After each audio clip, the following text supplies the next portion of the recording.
అన్యజనులు వేల అల్లరి రేపుతున్నారంటే వారు ఎలాగన్నా అల్లరి, వారికి తగిన కారణమే ఉండాల్సినటువంటి పని లేదు. నీవు చేసేటువంటి నీతి కార్యమే వారి దృష్టిలో దోషిగా వారు నిలబెట్టేటువంటి ఒక ఆయుధంగా మారుతుంది. దానియేలు చేసేటువంటి ప్రార్థన అనేటువంటిది అది ఒక నీతి కార్యమే, కానీ ప్రజల దృష్టిలో ఒక దోషిగా నిలబెట్టేటువంటి ఒక ఆయుధంగా వారు కనబడింది. ప్రజలకు తెలుసు దానియేలు మనం ఎలాంటి చట్టాన్ని పుట్టించినా దానియేలు ప్రార్థన వదిలిపెట్టడానికి ప్రజలకు తెలుసు కాబట్టి ఆ చట్టాన్ని పుట్టించారు. దానియేలు విషయంలో ఎప్పుడెప్పుడు తప్పులు పడదామా, ఎప్పుడెప్పుడు అతన్ని రాజు ముందు ప్రజల ముందు దోషిగా నిలబెడదామని చెప్పి ఎదురు చూస్తున్నటువంటి ప్రజలకి దానియేలు చేసేటువంటి ప్రార్థనే ఒక అవకాశంగా దొరికింది. గొడవ లేపాలనుకున్నవాడికి కారణంతో పని లేదు, హేతుతో పని లేదు. వాడే ఒక కారణం సృష్టించుకుంటాడు, వాడే ఒక హేతుని సృష్టించుకుంటాడు. ఇక్కడ దానియేలు విషయంలో కూడా జరిగింది అదే. ప్రజలు దానియేలు విషయంలో ఏ కారణం లేకపోతే వాడే ఒక కారణాన్ని సృష్టించుకున్నారు.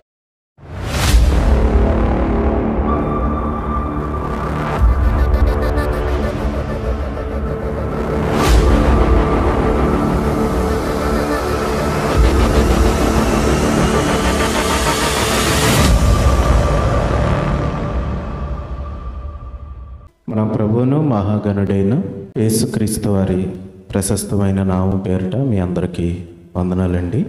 ప్రభునందు ప్రియమైన వర్లరా, ప్రస్తుతము ఉన్నటువంటి సమాజంలో క్రైస్తవ్యం పైన, అలాగే క్రైస్తవ్యుల పైన, క్రైస్తవ మందిరాల పైన అనేక విధాలుగా అల్లర్లు జరగటం, తగాదులు జరగటం, గొడవలు జరగటం, క్రైస్తవులు చంపబడటం, మందిరాలు కూల్చివేయబడటం మనం చూస్తూ ఉన్నాం. ప్రభునందు ప్రియమైన వర్లరా, ఈ వైపరీత్యాలన్నీ జరగటానికి క్రైస్తవులు చేసేటువంటి తప్పులేంటి? క్రైస్తవులు ఏమైనా చట్టానికి వ్యతిరేకంగా ప్రవర్తిస్తూ ఉన్నారా? మనుషులకు వ్యతిరేకంగా ప్రవర్తిస్తూ ఉన్నారా?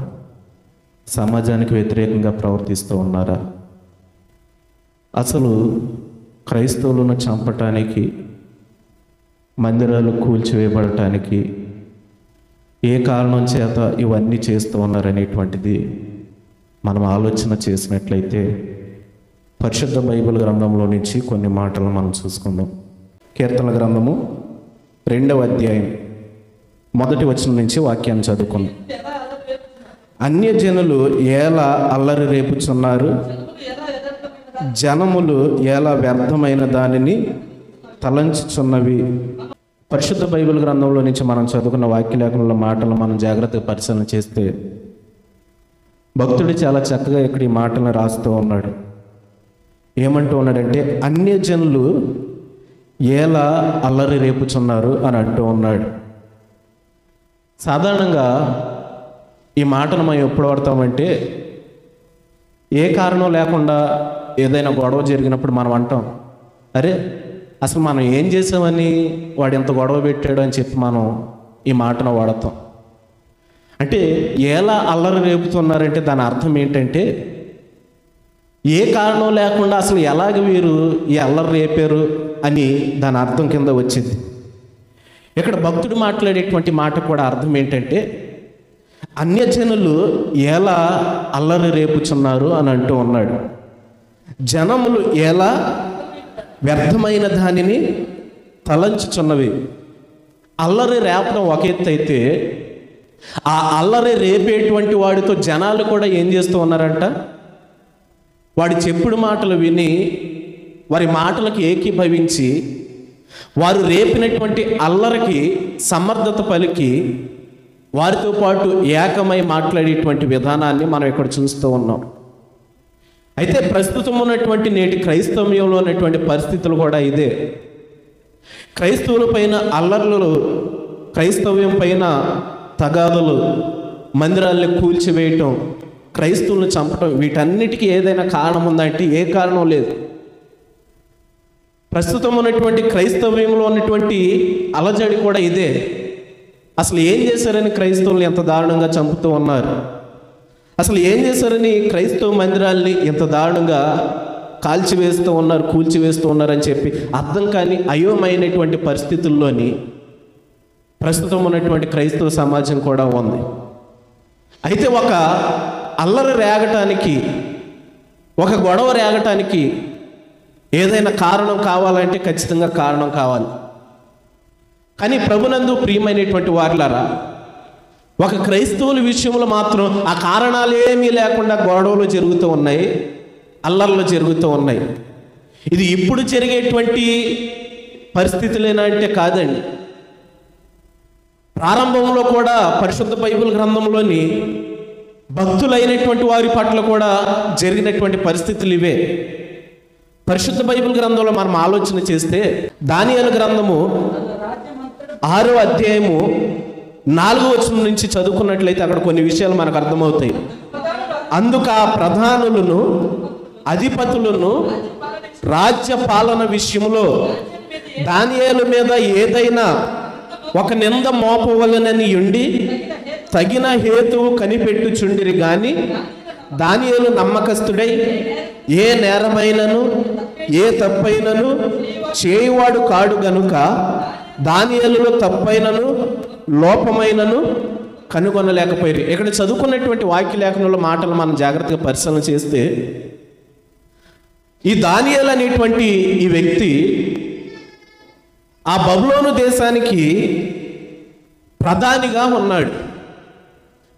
దర్యావేష్ అనేటువంటి రాజు తన రాజ్య పరిపాలనలో ఏం చేశాడంటే రాజ్యం అంతటి పైన 120 మంది అధిపతులను నియమించాడు.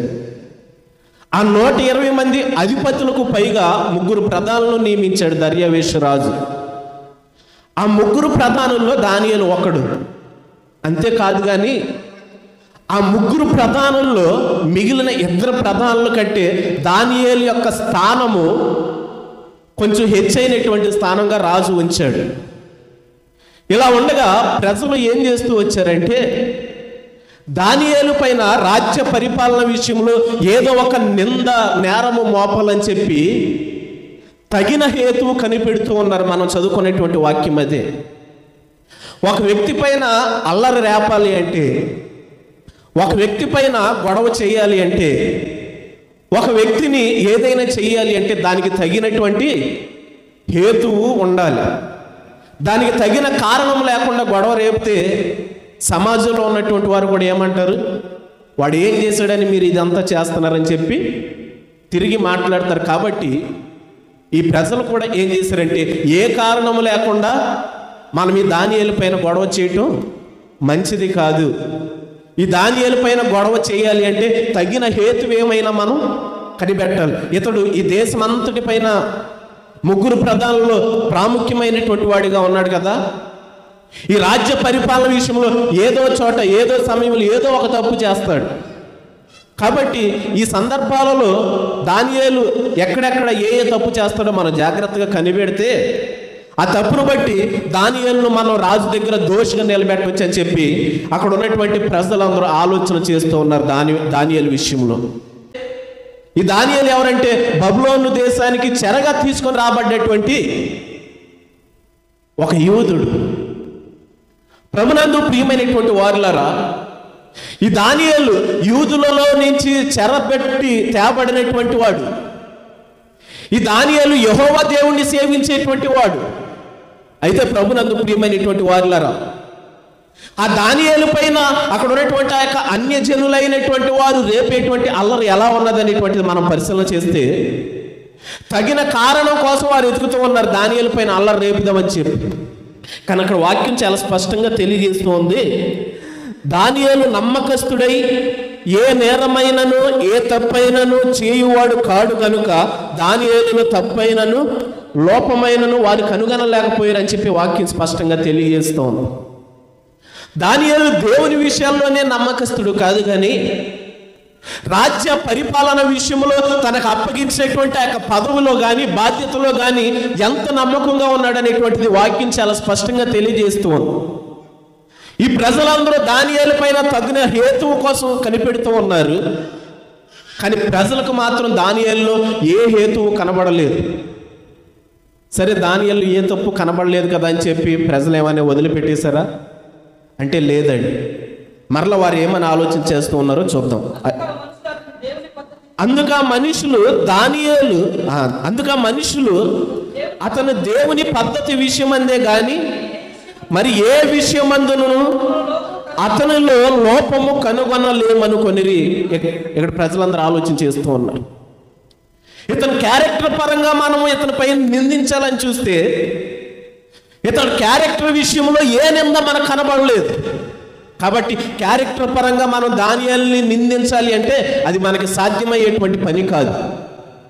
అయితే దానియేలును మనం నిందించాలంటే ఏం చేయాలి అని చెప్పి ప్రజలందరూ అనుదినము వీరు దానియేలును పరిశీలన చేస్తూ ఉంటే దానియేలు నడిచేటువంటి నడవడిక ఎలా ఉందంటే, అతడు ఎంతటి ప్రధాని అయినప్పటికీ, రాజ్యములో ఎంతటి ప్రథముడైనప్పటికీ దానియేలు దేవునికి మాత్రం తాను ఇచ్చేటువంటి అవకాశాన్ని మాత్రం విడిచిపెట్టకుండా ప్రతి దినము రోజుకి ముమ్మారు ప్రార్థన చేస్తున్నట్లుగా ప్రజలందరి దృష్టికి కనబడ్డాడు. దేవునికి స్తోత్రం. ప్రజలందరూ దానియేలును గమనిస్తే దానియేలు ప్రజలందరి దృష్టికి ఎలా కనబడ్డాడంటే అతడు రోజుకి 3 సార్లు ప్రార్థించేటువంటి వ్యక్తిగా ప్రజలకు కనబడ్డాడు.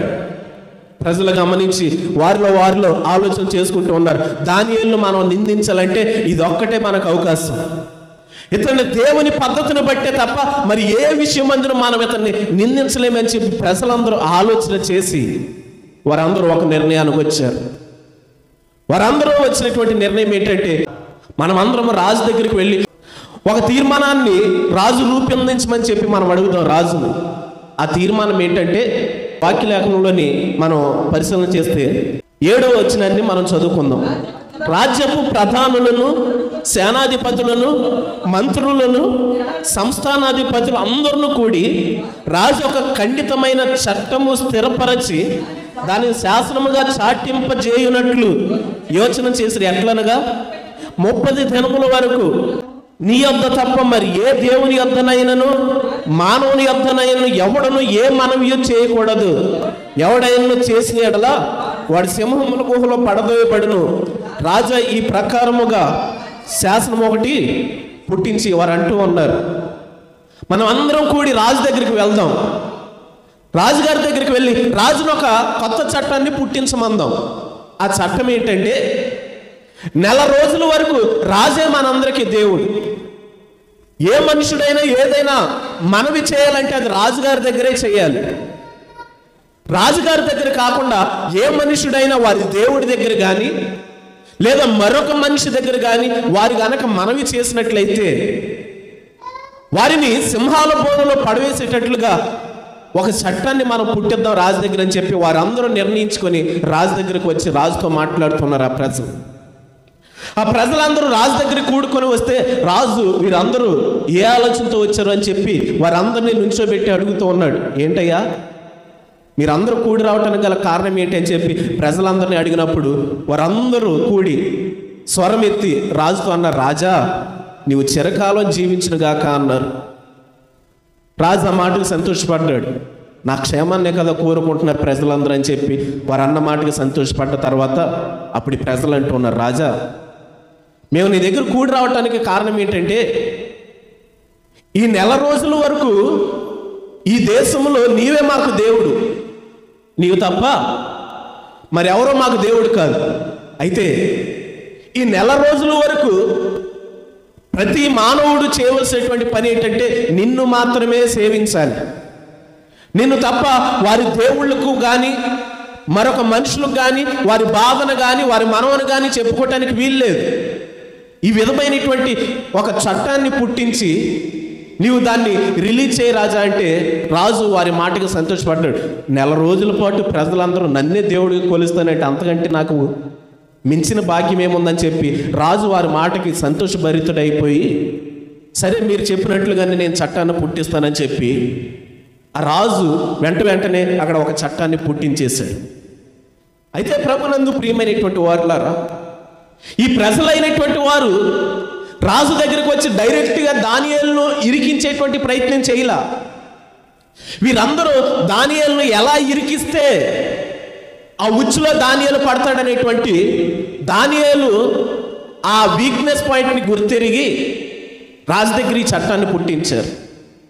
అయితే రాజుకి ఈ విషయం తెలియదు, వీరందరూ దానియేలును ఇరికించడానికి ఈ చట్టాన్ని పుట్టించారనేటువంటి విషయం రాజుకు తెలియక సరే మీరు చెప్పినట్లుగానే ఆ కొత్త చట్టాన్ని పుట్టిస్తూ ఉన్నాను, నేటి నుంచి ఏ మానవుడు కానీ తమ దేవుడి దగ్గర కానీ లేదా మనుషుల దగ్గర కానీ విచారణ చేస్తే నన్ను కాదని వాడు ఖచ్చితంగా తక్షణమే సింహాల బోన్లు వేయబడి అని చెప్పి రాజు శాసనాన్ని పుట్టించగానే దానియేలుకి శాసనాన్ని గురించి తెలిసింది.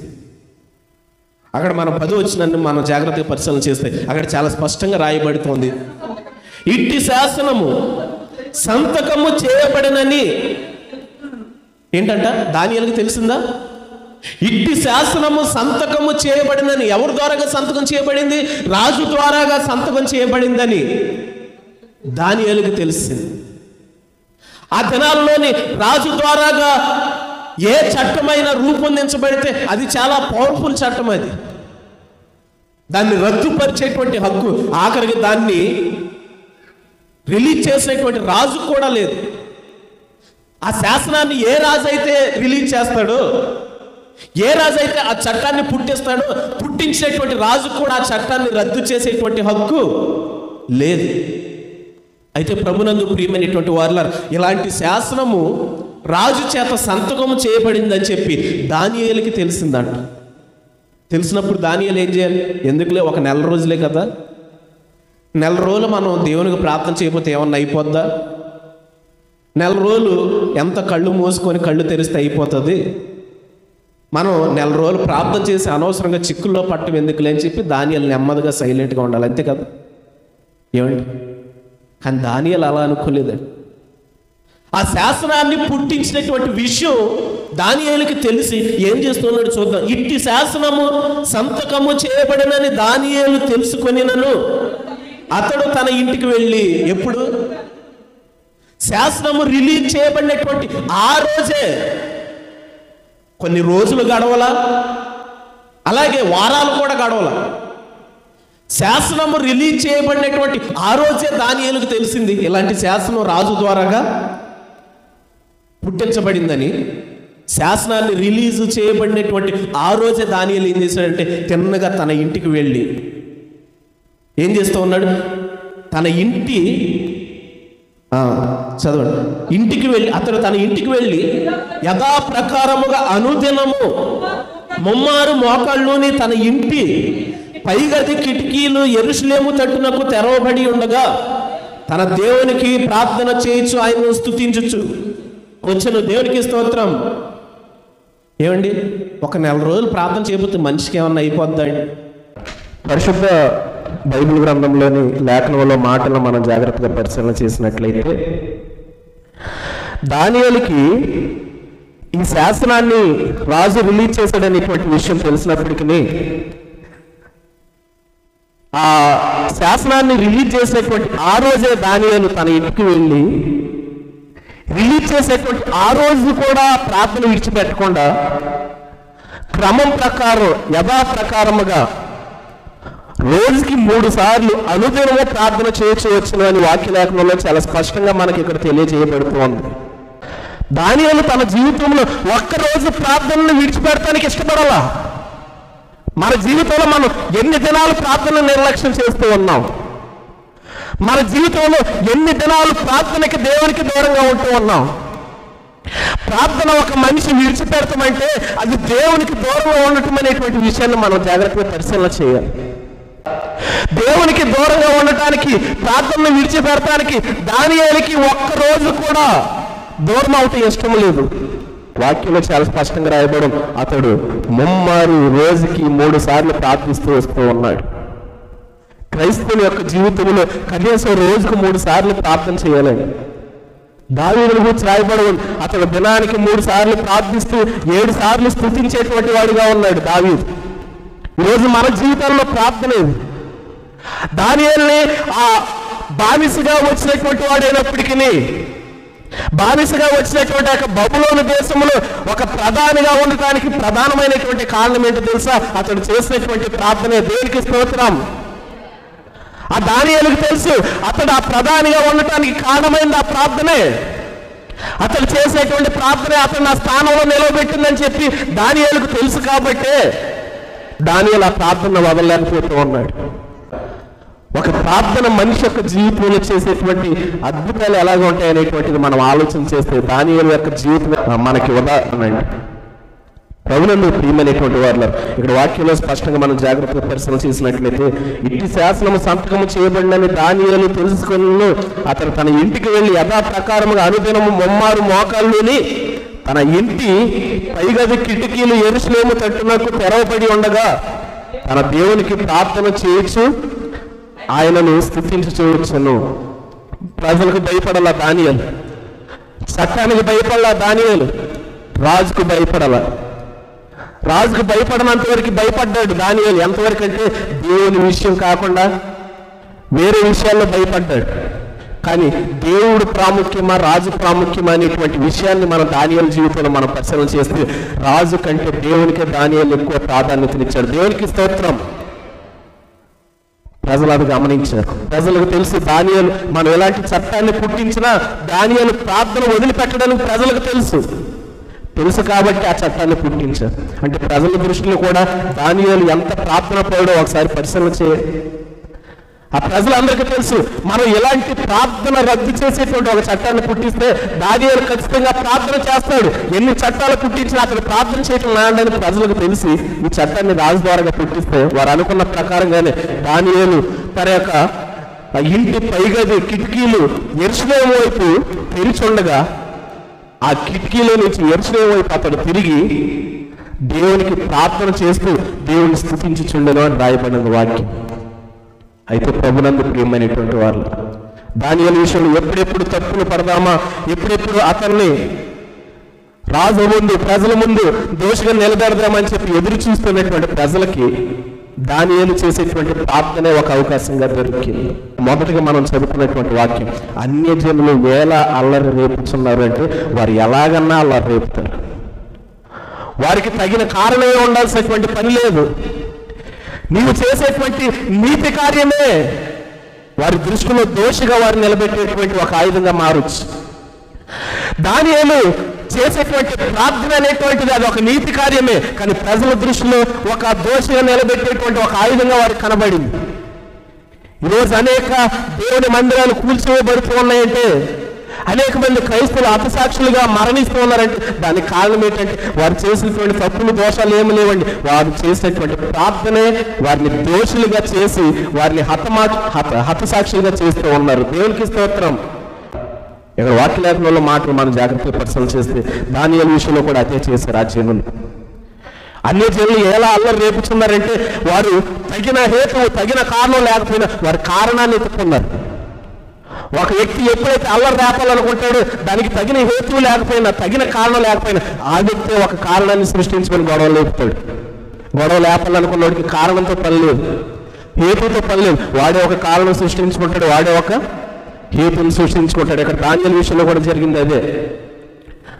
ప్రజలు దానియేలు విషయంలో ఏ కారణం లేకపోయినా వారే ఒక కారణాన్ని సృష్టించుకొని ఆ రాజు ద్వారా దానియేలు విషయంలో ఈ విధమైనటువంటి చట్టాన్ని రూపొందించినప్పుడు దానియేలు మాత్రం ఏమాత్రం ప్రార్థన విడిచిపెట్టకుండా అనుదినము ముమ్మారు ప్రార్థన చేస్తూ వస్తూ ఉంటే 11 వచనాన్ని మనం జాగ్రత్తగా పరిశీలన చేసినట్లయితే, ఆ మనుషులు గుంపు కూడి వచ్చి దానియేలు తన దేవునికి ప్రార్థన చేయుటయు ఆయన్ని బతిమాలు కొనుటయు చూచి రాజు సముఖమునకు వచ్చి శాస్త్రమును బట్టి, రాజా 30 దినముల వరకు నీకు తప్ప మరి ఏ దేవునికైనాను మానవునికైనాను ఎవడను ప్రార్థన చేయకూడదు, ఎవడైనా చేసిన ఎడల వాడు సింహముల గుహలో పడవేయబడనని నీవు ఆజ్ఞ ఇయ్యలేదా?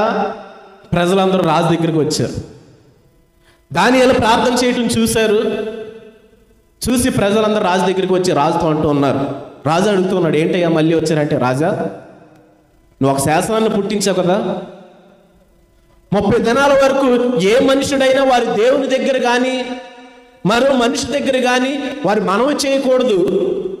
30 దినాల వరకు నీవే మాకు దేవుడు, నీ దగ్గరే మనవి చేయాలని చెప్పి నీవు ఒక శాసనాన్ని పుట్టించావు కదా, నీవు పుట్టించావా లేదా అని చెప్పి ప్రజలందరూ రాజుని అడిగినప్పుడు రాజు ఏమంటూ ఉన్నాడంటే, చూడండి, రాజు మాదీయుల యొక్కయు పారసీకుల యొక్కయు పద్ధతి ప్రకారము ఆ సంగతి స్థిరము, ఎవరునో దాన్ని రద్దుపరచజాలని రాజు అంటూ ఉన్నాడు. ఎందుకు పుట్టించలేదు? మీ అందరి సమక్షంలోనే నేను ఆ శాసనాన్ని పుట్టించాను కదా, ఆ దినాల్లో దర్యావేషు రాజు మాదీయుల పారసీకుల సామ్రాజ్యానికి రాజుగా పరిపాలన చేస్తూ ఉన్నాడు.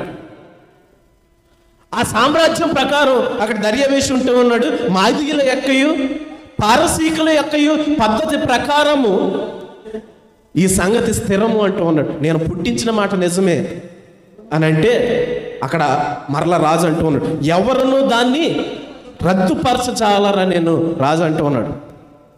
నేను పుట్టించినటువంటి శాసనం అది స్థిరము, దాన్ని రద్దుపరిచేటువంటి హక్కు ఎవరికి లేదు అని చెప్పి రాజు అంటూ ఉన్నాడు.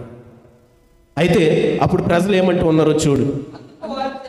అందుకు వారు, ఈ ఒక్క మాట చాలండి, వారు దానియేలుని ఇరికించటానికి, దోషిగా నిలబెట్టడానికి అసలు కారణం ఏంటి అనేటువంటిది మనకు అర్థం కావాలంటే ఇప్పుడు మనం చదువుకున్నటువంటి ఒక్క మాట చాలు. ఏంటా మాట? అందుకు వారు చెరపట్టబడిన యూదులలోనున్న ఆ దానియేలు, వారు అంటూ ఉన్నారు. దానియేలు ఎవరండి? వీరు దానియేలు పైన నేరం వేసేటువంటి సమయానికి దానియేలు ఎవరో తెలుసా? ఆ దేశానికి ప్రధానమంత్రి అండి. ఆ దేశానికి ప్రధానమంత్రులు ముగ్గురు. 120 మంది అధిపతులు ఉంటే, ఆ మాదీయుల పారసిక సామ్రాజ్యానికి 120 మంది అధిపతులు ఉంటే, ఆ 120 మంది అధిపతుల పైన ముగ్గురు ప్రధానులను దర్యావేషు రాజు నియమించాడు. ఆ ముగ్గురు ప్రధానులు దానియేలు ప్రాముఖ్యుడు అని చెప్పి బైబిల్ గ్రంథం స్పష్టంగా తెలియజేస్తుంది. అంటే ప్రధానులలో కూడా మిగిలిన 2 ప్రధానుల కంటే దానియేలు యొక్క స్థానము పై స్థానం. అలాంటి స్థానంలో ఉన్నటువంటి వాడిని ఏమని ప్రస్తావిస్తూ ఉన్నారు అక్కడ ఉన్నటువంటి ప్రజలు? చెరబట్టబడిన యూదులలోనున్న ఆ దానియేలు అంటూ ఉన్నారు. ఏ రాజు దగ్గరికి వచ్చి, రాజా ఆ తప్పు చేసింది ఎవరో కాదు, మన ప్రధానమంత్రి దానియేలు అని చెప్పి అనవచ్చు కదా వారు అన్నారు ఆ మాట.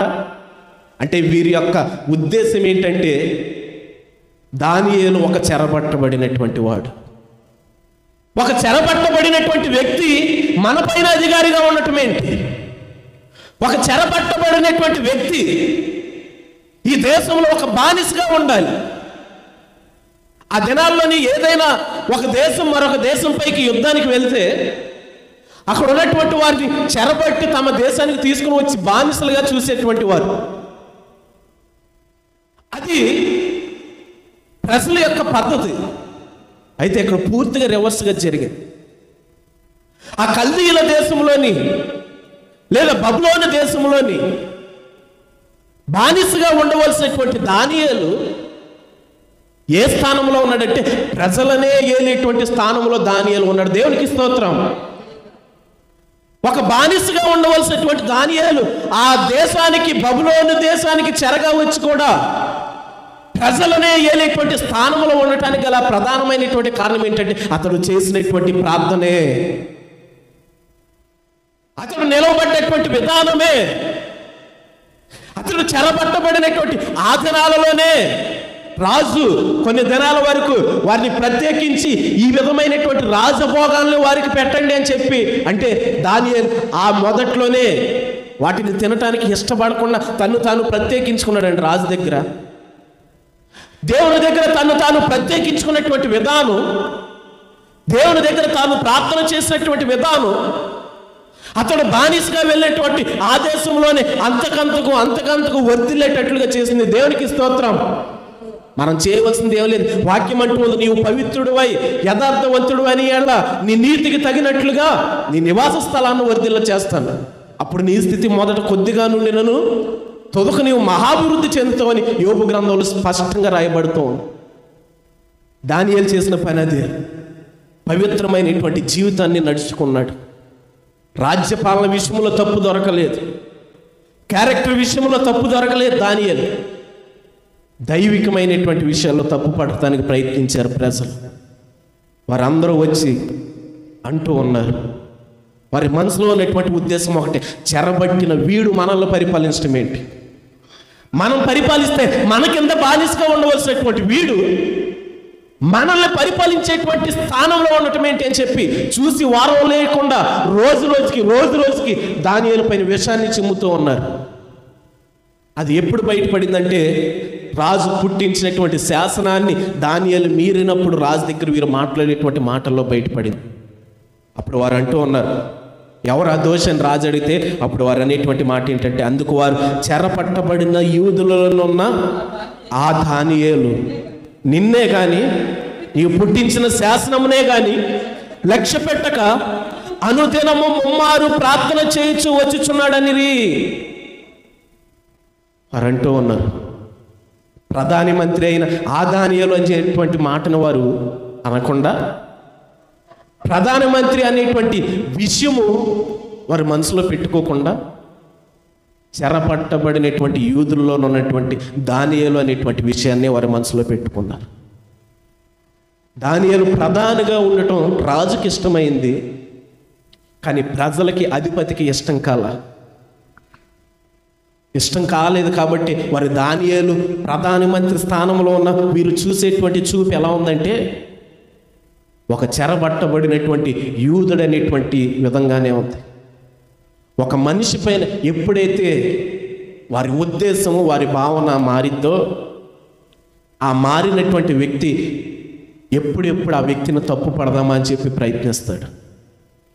దానియేలు విషయంలో కూడా అక్కడ ఉన్నటువంటి ప్రజల ఉద్దేశం, అధికారుల ఉద్దేశం మారింది కాబట్టి దానియేలు ఎప్పుడెప్పుడు తప్పు పెడదామని చెప్పి ప్రయత్నిస్తూ ఉన్నారు. ఏ విధంగా అల్లరి రేపుదామని ప్రయత్నిస్తూ ఉన్నారు. కానీ వారికి ఏ కారణం కూడా దానియేలు తప్పు పట్టడానికి దొరకలేదు.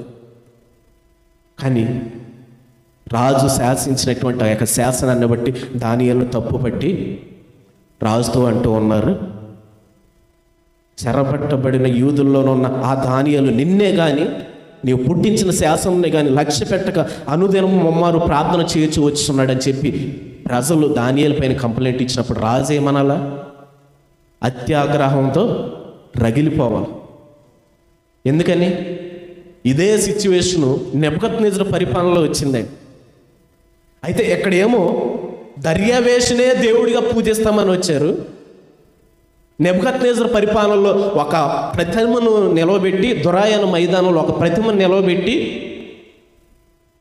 ప్రపంచవ్యాప్తంగా ఉన్నటువంటి ప్రజలందరూ దానినే పూజించాలి, మరి ఏ దేవుణ్ణి పూజించకూడదని చెప్పి నెబుకద్నెజరు శాసనాన్ని పుట్టించాడు. ఆ సమయాల్లో కూడా 3 వ్యక్తులు దేవుని వైపే నిలబడ్డారు, షడ్రకు, మెషకు, అబేద్నెగో అనేటువంటి వారు. అప్పుడు కూడా ఇలాగే దేవుని వైపు నిలబడ్డటువంటి యొక్క షడ్రకు, మెషకు, అబేద్నెగో అనేటువంటి వారి విషయమై నేను నిలబెట్టించినటువంటి దేవతకు మీరు మొక్కరా అని చెప్పి అత్యాగ్రహంతో రగిలిపోయాడు నెబుకద్నెజరు రాజు. మనం ఒక మాట అనుకుందాం, ఆ రాజు నిలవబెట్టించినటువంటి ప్రతిమను మొక్కకపోతేనే అంత అత్యాగ్రహంతో రగిలిపోయాడు కదా రాజు. ఇక్కడ సందర్భాన్ని మనం పరిశీలన చేస్తే ఇక్కడ ఈ రాజునే దేవుడిగా 30 దినాల పాటు మ్రొక్కాలి అనేటువంటి శాసనం ఇది.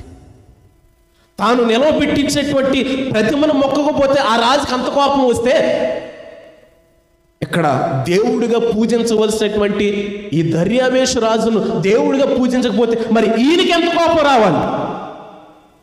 వాస్తవమా కాదు? తాను నిలవబెట్టించినటువంటి ప్రతిమను మొక్కకపోతేనే అక్కడ నెబుకద్నెజరుకి అంత కోపం వస్తే ఇక్కడ స్వయంగా నీవే మా దేవుడు 4 రోజుల వరకు అని చెప్పి ఒక చట్టాన్ని వారు రూపొందించిన తర్వాత ఎంత మాత్రం లెక్క చేయకుండా దానియేలు తన దేవుణ్ణి పూజిస్తూ ఉంటే ఇక్కడ దర్యావేషు ఎంత కోపం రావాలంటే దానికి మించిన కోపం రావాలి. కానీ ఇక్కడ దానియేలు విషయమై దర్యావేషుకి కోపం రాలా. మరి ఏమైందో చూద్దామా? 14 వచ్చిన రాజు ఈ మాట విని బహుగా వ్యాకులపడి, ఎప్పుడైతే ప్రజలు రాజా నీవు పుట్టించేటువంటి శాసనాన్ని దానియేలు మీరాడు, తన దేవుణ్ణి అనుదినము ముమ్మారు ప్రార్థిస్తూ ఉన్నాడు అనేటువంటి మాట ఎప్పుడైతే రాజు ఆ ప్రజలందరూ కంప్లైంట్ ఇచ్చారో రాజు వ్యాకులు పడిపోయాడండి మనసులో. కారణం ఏంటంటే రాజుకు ఈ ప్రజలందరూ కుట్ర అర్థమైంది. అరే వీరు ఈ శాసనాన్ని పుట్టించడానికి కారణం ఇదా? ఇలాంటి నీతిమంతుడైనటువంటి దానియేలును ఇరికించడానిక వీరందరూ ఈ పన్నాగం పన్నింది. అరే వీరి ఆలోచన తెలుసుకోకుండా, వీరి కుట్రను నేను గుర్తెరగకుండా నేను అనవసరంగా వీరి మాటకి కమిట్ అయిపోయి ఈ చట్టాన్ని పుట్టించానే, ఈ శాసనాన్ని రిలీజ్ చేశానే. ఇప్పుడు దానియేలును కాపాడటం ఎలా అని చెప్పి తనలో తాను వ్యాకులు పడిపోయాడండి. ఒక రాజు ఒక రాజు ఒక సామాన్యుడిని చూసి వ్యాకులు పడిపోయాడంటే అది మామూలు విషయమా? దానియేలు ఒక సామాన్యుడు కూడా కాదండి. ఎక్కడ ఇందాక వారు మాట్లాడినటువంటి మాటలు మనం చాలా స్పష్టంగా విన్నాం. చెరబట్టబడినటువంటి యూదుల్లో ఉన్నటువంటి వాడు.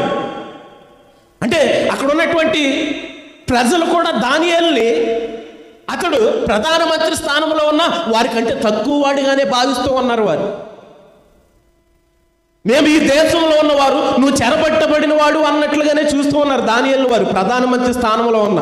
కానీ రాజు దృష్టిలో మాత్రం దానియేలు స్థానం తగ్గలేదు. దేవునికి స్తోత్రం. రాజు దృష్టిలో దానియేలు పైన తనకున్నటువంటి అభిప్రాయం మారలేదు. రాజు దృష్టిలో దానియేలు నీతిమంతుడే, రాజు దృష్టిలో దానియేలు యథార్థపరుడే, రాజు దృష్టిలో దానియేలు ఏ నేరము చేయనటువంటి వాడే. అందుకే దానియేలును తీసుకుని వెళ్ళి ప్రధానమంత్రులందరికంటే పై స్థానంలో దానియేలును దేవుడు నిలవబెట్టాడు. అప్పుడు రాజు వీరందరి మాటలు వినగానే అక్కడ వాక్యం స్పష్టంగా రాయబడి ఉంది. రాజు ఈ మాట విని బహుగా వ్యాకుల పడిపోయాడు. బహుగా వ్యాకుల పడి దానియేలును రక్షింపవలనని రాజు అనుకున్నాడు. అసలు ఎందుకు నేను తొందరపడి వీరికి కమిట్ అయిపోయి ఈ శాసనాన్ని పుట్టించేశాను. సరే పుట్టిస్తే పుట్టించాలి, నేను రాజును కదా, నేను ఏదైనా చేయగలను కదా. ఎలాగైనా దానియేలును కాపాడాలి, వీరి కుట్ర నుంచి కాపాడాలి, వీరి ఆలోచన నుంచి దానియేలును తప్పించాలి, ఆ సింహాల బోన్లో పడకుండా దానియేలును ఎలాగన్నా కాపాడాలని చెప్పి మనసు దృఢము చేసుకొని తను తాను ధైర్యపరుచుకొని ఏం చేస్తూ ఉన్నాడంటే సూర్యుడు అస్తమించే వరకు అతను విడిపించుటకు వారు బహుశా ఉదయం పూట వచ్చి ఉంటారు రాజు దగ్గరికి. రాజు దానియేలును కాపాడటానికి సూర్యుడు అస్తమించే వరకు కూడా ప్రయత్నిస్తూనే ఉన్నాడంటండి. దేవునికి స్తోత్రం. ఒక రాజు ఒక వ్యక్తిని కాపాడటానికి ప్రజలందరి నిర్ణయాన్ని కాదని సూర్యుడు అస్తమించే వరకు ప్రయత్నిస్తూ ఉన్నాడంటే దానియేలు దర్యావేషు దృష్టిలో ఎటువంటి వాడో మనం ఒకసారి గమనించవచ్చు. దానియేలు దర్యావేషు రాజు దృష్టిలో ఎటువంటి స్థానాన్ని సంపాదించుకున్నాడో మనం అందరం గమనించవచ్చు. ఎందుకంటే దానియేలు నెబుకద్నెజరు దగ్గర నుంచి తన పరిపాలన వరకు అతను ఏ విధంగా నడిచాడో, ఎటువంటి దర్శనాలు చెప్పి వారి రాజ్యాలకు వచ్చి మాట్లాడాడో ఇవన్నీ దర్యావేషుకు తెలుసు. అరే వీరు పోరిపోయి దానియేలు లాంటి వాడిని కదిలించాలనుకున్నారు, దానియేలు లాంటి వాడిని భూపై లేకుండా చేయాలనుకున్నారు. ప్రజలు దానియేలు తప్పు పడితే అది ఒక ఎత్తు అయితే, ఆ తప్పును నేను కూడా ప్రజలతో సమర్థించానంటే అంతకు మించినటువంటి పాపం మరొకటి ఉండదని చెప్పి దానియేలును ఎలాగైనా తప్పించడానికి ఉదయం నుంచి సూర్యుడు అస్తమించే వరకు ప్రయత్నిస్తూనే ఉన్నాడంట దర్యావేషు రాజు. దేవునికి స్తోత్రం. అయినా ప్రజలు ఒప్పుకోలే. ఏమంటూ ఉన్నారు చూద్దాం. ఆ మనుషులు దీన్ని చూచి రాజు సన్నిధికి సందడిగా కూడి వచ్చి, రాజా, రాజు స్థిరపరిచిన ఏ శాసనమును గాని తీర్మానమును గాని ఎవడనో రద్దుపరచజాలడు, ఇది మాదీయులకును పారసికులకును విధి అని తమరు తెలుసుకునే వాళ్ళు. అక్కడ ప్రజలు అంటున్నారు, రాజా నీ ప్రయత్నాలు మాకు అర్థమవుతున్నాయి కానీ, నీ ఆలోచన మాకు అర్థమవుతుంది కానీ, నువ్వు దానియేలును కాపాడటానికి ఎంతగా ప్రయత్నిస్తూ ఉన్నావో ఉదయం నుంచి సాయంత్రం వరకు అవన్నీ మాకు స్పష్టంగానే తెలుస్తూ ఉన్నాయి. కానీ అయితే నువ్వు గుర్తెరగవలసినటువంటి ఒక విషయం ఏంటంటే, రాజు శాసించినటువంటి ఏ శాసనము కానీ తీర్మానము కానీ దాన్ని రద్దుపరిచేటువంటి హక్కు ఎవరికే లేదు. ఆఖరికి దాన్ని శాసించినటువంటి నీకు కూడా దాన్ని రద్దుపరిచేటువంటి హక్కు లేదు అని చెప్పి ప్రజలు మాట్లాడినప్పుడు రాజుకు వేరే ఆప్షన్ ఏం దొరక్క ఏం చేశాడంటే, రాజు అంటూ ఉన్నాడు అక్కడ వెంటనే, అంతటి రాజు ఆజ్ఞ ఇయ్యగా బంట్రోతులు దానియేలును పట్టుకొని పోయి సింహాల గుహలో పడద్రోసిరి. రాజు ఆజ్ఞాపించేశాడు. వేరే ఆప్షన్ ఏం లేక సరే తీసుకొని వెళ్ళి పడేయండి అని చెప్పి బంట్రోతులకు ఆజ్ఞాపించాడు సింహాల గుహలో. ఆజ్ఞాపించిన రాజు ఊరుకోలా. సరే ఆజ్ఞాపించేశాను కదా అని చెప్పి రాజు సైలెంట్ అయిపోలా. వెంటనే ఆజ్ఞాపించిన వెంటనే దానియేలుతో రాజు ఏమని మాట్లాడుతూ ఉన్నాడో తెలుసా? చూడండి. పడద్రోయగా రాజు, నీవు అనుదినము తప్పక సేవించుచున్న నీ దేవుడే నిన్ను రక్షించునని. అబ్బా, అంటే దానియేలు దేవుడి పైన ఈ రాజుకు కూడా ఎలాంటి నమ్మకం ఉన్నదండి? దానియేలు సేవించేటువంటి దేవుడు ఎటువంటి వాడు, ఆ దేశాన్ని పరిపాలించేటువంటి దర్యావేషు రాజు కూడా స్పష్టంగా ఎన్నో మార్లు చూసి ఉండొచ్చు. చూసి ఆ రాజు అంటూ ఉన్నాడు దానియేలుతో, దానియేలు నువ్వేం భయపడకు, సింహాల బోనైనా సరే నువ్వు సేవించుచున్నటువంటి దేవుడు నిన్ను ఆ సింహాల గుహలోని ఏ హాని చేయకుండా నిన్ను కాపాడుతాడు అని చెప్పి అక్కడ రాజు మాట్లాడుతూ ఉన్నాడు. అనేసి ఊరుకున్నాడు ఆ రాజు. ఆ రాజు ఏం చేస్తూ ఉన్నాడో తెలుసా? అనేసి ఆ తర్వాత ఏం చేస్తూ ఉన్నాడో తెలుసా? చూడండి 17 వచ్చిన వారు ఒక రాయి తీసుకుని వచ్చి ఆ గుహ ద్వారము వేసి దాన్ని మూసిరి మరియు దానియేలును గూర్చి రాజు యొక్క తీర్మానం మారునేమో అని రాజు ముద్రను అతని అధికారులు ముద్రను వేసి దాన్ని ముద్రించారు. ప్రజలందరూ ఆలోచన చేశారు, ఈ రాజు ఇప్పుడే ఉదయం మొదలుకొని సాయంత్రం దాకా ఈ తీర్మానాన్ని మార్చాలని ఎలాగన్నా ప్రయత్నించాడు కదా. ఇప్పుడు సింహాల బోన్లో పడవేసిన తర్వాత మరలా ఇతని ఆలోచన మారి సింహాల గుహ దగ్గరికి వెళ్ళి దానియేలు బయటికి రప్పించే ప్రయత్నాలు చేస్తాడేమో. కాబట్టి ఆ సింహాల గుహలో నుంచి దానియేలును బయటకు రప్పించకుండా ఉండాలంటే రాజముద్ర ఆ సింహాల ద్వారంకి రాయి అడ్డు పెట్టారు. అంటే ఆ దినాల్లోని సమాధులకు ఎలాగైతే పెద్ద రాళ్ళు అడ్డపెట్టేవాళ్ళు, సింహాల గుహకు కూడా ఒక రాయి అడ్డం పెట్టారు. దానిపైన రాజముద్ర వేశారు, అది కదిలించడానికి వీలు లేకుండా. ఆ ప్రజలందరూ ఆలోచన చేసి రాజు తీర్మానం ఒకవేళ మారిద్దేమో అని చెప్పి ఆ సింహాల ద్వారానికి రాయికి రాజముద్రను వేశారు. వేసిన తర్వాత రాజు తన ఇంటికి వెళ్ళి ఏం చేస్తూ ఉన్నాడో చూద్దాం. 18 వచ్చి అంతటి రాజు తన నగరికి వెళ్ళి ఆ రాత్రి అంతా ఉపవాసం ఉండి, ఎవరండి ఎవరి గురించి ఉపవాసం ఉన్నాడు? దానియేలు సింహాల బోనులో పడవేయబడితే దానియేలు కోసం ఒక రాజు ఉపవాసం ఉన్నాడంటే దానియేలు ఆ రాజు దృష్టిలో ఎటువంటి స్థానాన్ని సంపాదించుకున్నాడో చూడండి. ఆ రాజు ఒక అన్యుడు. ఆ రాజు యెహోవా దేవుడిని నమ్మినవాడు కాదు. ఆ రాజు ఒక అన్యుడైనప్పటికీ అన్యుడైనటువంటి ఆ రాజు దానియేలును గూర్చి ఆ రాత్రంతా ఉపవాసం ఉన్నాడు. దేవునికి స్తోత్రం. అతడు తన ఇంటికి వెళ్ళి రాజనగర్కు వెళ్ళి ఆ రాత్రి అంతా ఉపవాసం ఉండి నాట్య వాయిద్యములను జరగనీయలేదు. అతనికి నిద్ర పట్టకపోయాను. సామాన్యంగా రాత్రి అయితే రాజు ఇళ్లలో ఎలా ఉంటుందంటే చక్కని వాయిద్యాలు నాట్యాలు రాజుల ముందు ప్రదర్శిస్తూ ఉంటారండి. అదొక పండగలా ఉంటుంది. రాజులు ఇంటి దగ్గర ప్రతిరోజు రాత్రి నాట్యాలతోని వాయిద్యాలతోని ఆ రకరకాల స్వరమండలములతోనూ వారు రాజును ఆనందింప చేస్తూ అలాగే నిద్రపుచ్చుతారు. అవి వింటూ రాజులు ఏం చేస్తారంటే నిద్రపోతారు. ఆ పాటలు ఆ వాయిద్యాలు ఆ నాట్యాలు చూస్తూ వింటూ రాజు అలాగే మైమర్చిపోయి నిద్రపోతాడు. అయితే ఆ రోజు రాత్రి ఆ రాజుకి నిద్రపోవటం ఇష్టం లేక దానియేలు కోసం ఉపవాసం ఉండి అక్కడ ఏ వాయిద్యాలు వాయించకుండా నాట్యాలు వేయకుండా వారందరినీ ఆపేసి ఆ రాత్రి అంతా నిద్రపోకుండా ఉన్నాడంట ఒక రాజు. దేవునికి స్తోత్రం. ఒక రాజు ఒక మనిషి కోసం ఒక సామాన్యుడి కోసం నిద్రపోకుండా ఉన్నాడంటే ప్రజల దృష్టిలో అతి సామాన్యుడైనటువంటి ఆ దానియేలు రాజు దృష్టిలో ఎటువంటి స్థానాన్ని సంపాదించుకున్నాడో చూడండి. ప్రజల దృష్టిలో అతి సామాన్యుడైనటువంటి దానియేలు అక్కడ రాజు దృష్టిలో సంపాదించుకున్నటువంటి స్థానాన్ని గమనిస్తే ఆ దానియేలు కోసం అతడు ఉపవాసం ఉన్నాడు. రాత్రంతా నిద్రపోకుండా ఉన్నాడు. నిద్రపోకుండా ఉండటం మాత్రమే కాదండి, ఎప్పుడు తెల్లవారిద్దా అని చెప్పి ఎదురు చూస్తూ ఉన్నాడు. చదవండి తర్వాత మాట.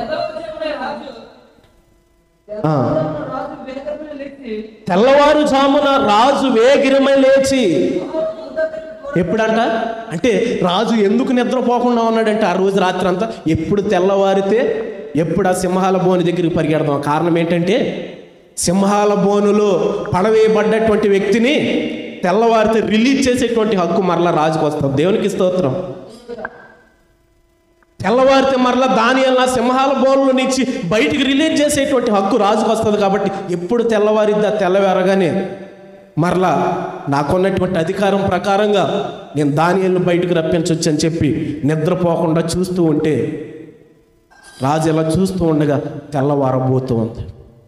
తెల్లవారుజామున రాజు ఇంకా ఒక క్షణం కూడా ఆకుండా వేగిరమే లేచి అని రాయబడి ఉంది అక్కడ. తెల్లవారుజామున రాజు వేగిరమే లేచి సింహాల గుహ దగ్గరకు త్వరపడిపోయాను. వాక్యం స్పష్టంగా రాయబడి ఉంటుంది. తెల్లవారుజామున రాజు వేగిరమే లేచి, నేను స్నానం చేసి వెళ్ళాలా, మొహం కడుక్కొని వెళ్ళాలా, బట్టలు మార్చుకొని వెళ్ళాలా అనేటువంటి ఆలోచన లేదు. అక్కడ వాక్యం అంటుంది వేగిరమే లేచి అంటే ఎలా ఉన్నాడో అలాగ లేచి రాజు అతను పరిగెత్తుకొని వెళ్ళాడో తెలియదు, రథం పైన వెళ్ళాడో తెలియదు, గుర్రం పైన వెళ్ళాడో తెలియదు, త్వరగా వెళ్ళాడని రాయబడి ఉంది.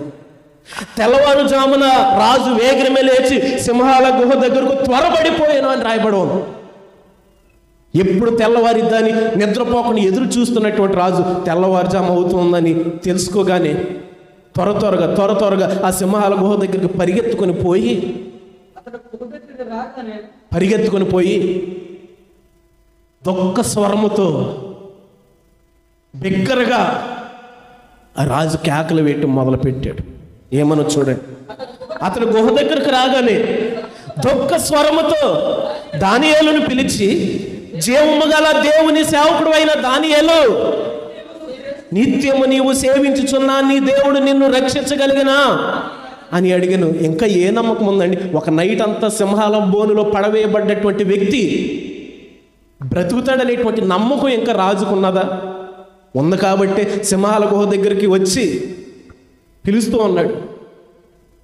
అసలు ఆ రాజు దుఃఖపడటానికి గల కారణం ఏంటంటే దానియేలు చనిపోయాడని కాదు, నా చేతులారా నేనే దానియేలుని ఇలాంటి సింహాల బోన్లో పడవేశానే అని చెప్పి ఆ దుఃఖాన్ని ఆపుకోలేక ఏడుస్తూ దుఃఖ స్వరంతో దానియేలు, జీవము గల దేవుని సేవకుడు అయిన దానియేలు అంటున్నాడు. రాజు మాట్లాడేటువంటి మాటలు కూడా మనం పరిశీలన చేస్తే రాజు అంటూ ఉన్నాడు, జీవము గల దేవుని సేవకుడు అయిన దానియేలు, నిత్యము నీవు సేవించుచున్న నీ దేవుడు నిన్ను రక్షించగలిగిన అంటే వెంటనే ప్రత్యుత్తరం ఇస్తూ ఉన్నాడు సింహాల గుహలో నుంచి దానియేలు, రాజా చిరకాలము జీవించునుగాక,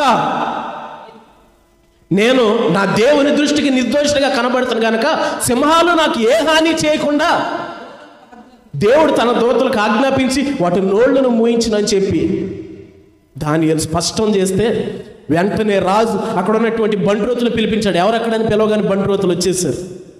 పిలవగానే బంట్రోతులు అందరూ వచ్చారు. వెంటనే దానియేలు బయటికి తీసుకుని రండి అన్నాడు. తీసుకుని రమ్మనిగా దానియేలు బయటికి తీసుకొని వస్తే దానియేలు పైన ఒక్క గాయం కూడా లేదు. సింహాలు దానియేలు పైన తిరగబడ్డట్టు కానీ, సింహాలు దానియేలు పైకి వచ్చినట్లు కానీ ఒక్క ఆనవాలు కూడా లేదు. దానియేలు తడిమి చూశాడు. రాజు నీకేం కాలేదు కదా అంటే, రాజా నాకేం కాలేదు, నేను బాగానే ఉన్నాను. తన బాధను సంతోషాన్ని ఆపి తన కోపాన్ని ప్రజలపైన చూపించడం ప్రారంభించాడు రాజు. దానియేలు నీవు శాసించినటువంటి శాసనాన్ని మీరాడాను కానీ దానియేలు పైన రాజుకి రాని కోపం, దానియేలు సింహాల బోనులు పడవేసేలా చేసినటువంటి ప్రజలపైన రాజు కోపం వచ్చి వెంటనే వారందరినీ పిలవండి అన్నాడు. దానియేలు పైన ఎవరైతే ఈ నేరాన్ని మోపారో వారందరిని వెంటనే పిలవమని చెప్పి వారందరిని పిలిపించి ఒక్కొక్కడిని సింహాల బోన్లో పడవేస్తే పడినోడు పడినట్లు కింద కూడా పడకుండా సింహాలు నమిలి పడేసినాయండి. దేవునికి స్తోత్రం. ప్రభునందు ప్రియమైనటువంటి వారిలో దానియేలు మాట్లాడేటువంటి చక్కని మాట ఏంటంటే, నేను నా దేవుని దృష్టికి నిర్దోషిగా కనబడ్డాను. కీర్తన గ్రంథం 37:12 రాయబడి ఉంటుంది, భక్తిహీనులు నీతిమంతుల మీద దురాలోచనలు చేయుదురు, వారిని చూచి పండ్లు కొరుకుదురు. ఇక్కడ దానియేలు పైన దురాలోచన చేసినటువంటి ఆ కల్దీయుల దేశంలో ఉన్నటువంటి ప్రజలందరూ, ఆ మాదియ పార్శిక దేశంలో ఉన్నటువంటి ఆ యొక్క ప్రజలందరూ కూడా భక్తిహీనులు అనేటువంటి విషయాన్ని మనం గమనించి, ఒక భక్తి పరుల పైన దురాలోచనలు చేసేటువంటి వ్యక్తి ఎవరైనా ఉన్నారంటే ఒక భక్తిహీనుడు మాత్రమే అది చేయగలడు. ఇక్కడ వాక్యం స్పష్టంగా తెలియజేసేటువంటి మాట అది. కీర్తన గ్రంథం 37:32 కూడా రాయబడి ఉంటుంది, భక్తిహీనులు నీతిమంతుల కొరకు పొంచి ఉండి వారిని చంపజూతురు. ఈరోజు క్రైస్తవుల్ని హింసించేటువంటి వారు ఎవరన్నా ఈ లోకంలో కనబడుతూ ఉన్నారా? మందిరాలను కూల్చేటువంటి వారు ఎవరన్నా ఈ లోకంలో కనబడుతున్నారంటే వారు భక్తిహీనులై ఉన్నారు. కాబట్టి వారి భక్తి పరులను చంపడానికి ప్రయత్నిస్తూ ఉన్నారు. అలాగే పేతురు రాసిన మొదటి పత్రిక 3:16 మాట మనం పరిశీలన చేస్తే, అప్పుడు మీరు దేని విషయమై దుర్మార్గులని దూషింపబడుదురో దాని విషయమై క్రీస్తు నందున్న మీ సత్ప్రవర్తన మీద అపనింద వేయువారు సిగ్గుపడుదురు. ఇక్కడ దానియేలును దుర్మార్గుడు దుర్మార్గుడు దుర్మార్గుడు అన్నారు. కారణం ఏంటంటే అతను తప్పు చేస్తే దుర్మార్గుడు అనలా, అతను నేరం చేస్తే దుర్మార్గులు అల్లా, రాజు శాసనాన్ని మీరాడని దుర్మార్గుడు అన్నాడు. చెరపట్టబడినటువంటి ఆ దానియేలు అన్నారు. అనేక మాటలు మాట్లాడారు. దానియేలును నేరస్తుడిగా రాజు ముందు నిలవబెట్టారు. నిలవబెట్టినటువంటి వారందరూ దానియేలు ఎప్పుడైతే సింహాల బోన్లో నుంచి చావకుండా బయటకు వచ్చాడు అన్నటువంటి వారందరూ, దానియేలు పైన నింద వేసినటువంటి వారందరూ సిగ్గుపడ్డారంటండి. వాక్యం అక్కడ అదే రాయబడి ఉంది. అప్పుడు మీరు దేని విషయమై దుర్మార్గులని దూషింపబడుదురో దాని విషయమై క్రీస్తునందు మీ సత్ప్రవర్తన మీద అపనింద వేయేవారు అందరూ సిగ్గుపడదు. దానియేలు పైన అపనింద వేసినటువంటి వారందరూ కూడా దానియేలు క్షేమంగా ఏ అపాయం కలగకుండా సింహాల బోన్లో నుంచి బయటకు రావడం చూసి సిగ్గుపడ్డారండి. అలాగే యెషయా గ్రంథం 61వ అధ్యాయం 7 వచ్చింది. యెషయా గ్రంథం 61వ అధ్యాయం 7 వచ్చింది. మీ అవమానమునకు ప్రతిగా రెట్టింపు ఘనత నొందుదురు, నిందకు ప్రతిగా తాము పొందిన భాగమును అనుభవించి వారు సంతోషింతురు. వారు తమ దేశంలో రెట్టింపు భాగమునకు కర్తలగుదురు, నిత్యానందము వారికి కలుగును. దానియేలును ఎంత అవమానపరిచారో అంతకు రెట్టింపు ఘనతను దేవుడు అక్కడ ఇచ్చాడనేటువంటి విషయాన్ని మనం గుర్తారు. అన్యజనులు ఎలాగన్నా అల్లరి రేపుతారు. అందుకే వాక్యం అంటుంది, అన్యజనులు ఎలా అల్లరి రేపుచున్నారు అంటే అన్యజనులు అల్లరి రేపటానికి కారణాలతో పని లేదు, అన్యజనులు అల్లరి రేపటానికి తప్పుతో పని లేదు. అన్యజనులు అల్లరి రేపాలి అంటే ఆ వ్యక్తి పైన ద్వేషం ఉంటే చాలు. అన్యజనులు అల్లరి రేపాలంటే ఆ వ్యక్తి వారికి నచ్చకపోతే చాలు. ఇక్కడ దానియేలు విషయంలో కూడా జరిగింది అదే. అక్కడ అన్యులైనటువంటి వారు దానియేలు పైన అల్లరి రేపడానికి దానియేలు వారికి నచ్చలా. వారి దానియేలు పైన అల్లరి రేపడానికి దానియేలు అంటే వారికి నచ్చలా. దానియేలు అంటే వారికి ఇష్టం లేదు కాబట్టి దానియేలు ప్రధానుడైనప్పటికీ, ప్రధానమంత్రి అయినప్పటికీ ఒక చెరపట్టబడినటువంటి వాడిగానే చూశారు కానీ ప్రధానమంత్రిగా ఏ రోజు చూడాలి.